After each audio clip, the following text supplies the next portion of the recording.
An important part of a healthy diet is knowing exactly what you're putting into your body. The nutrition label found in most foods gives a good summary of what's in whatever it is you're eating. Here's an example of one.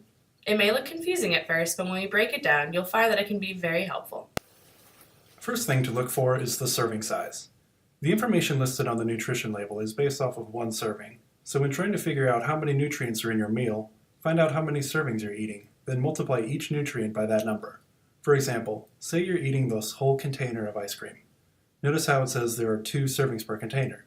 That means you're eating double what's written, so you need to double all the numbers, like this. Always keep in mind how many servings you're eating in your meal or snack. First, we'll look at the calorie count.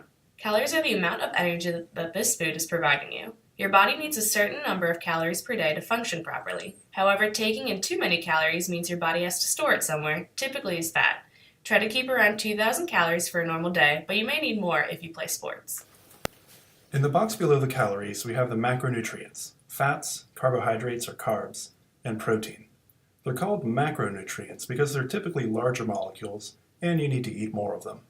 Think of these as the building blocks and fuel that your body needs to grow and run properly. The first macronutrient listed is fats. Fats serve as a backup energy source as well as having signaling and structural roles in the body. Not all fats are good though. Large amounts of saturated and trans fats can lead to blood clots later on in life, causing heart attacks and strokes, so try to eat as few of them as you can. You may notice that the total number of saturated and trans fats don't add up to the total fat.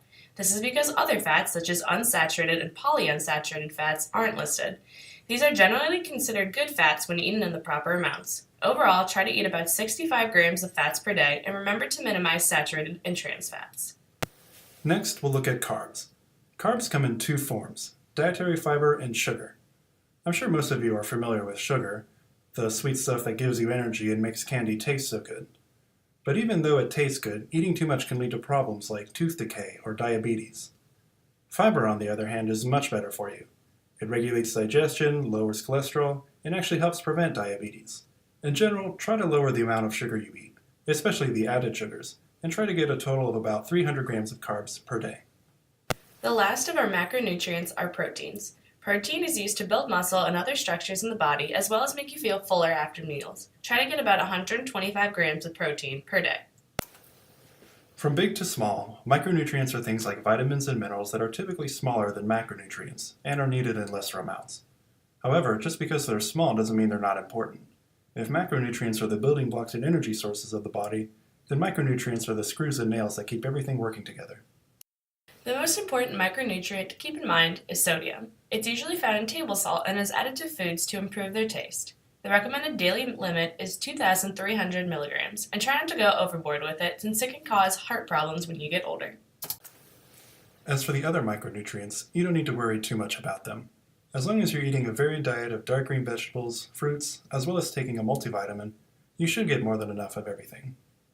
That should cover all the major parts of the food label. For more information, check out www.choosemyplate.gov.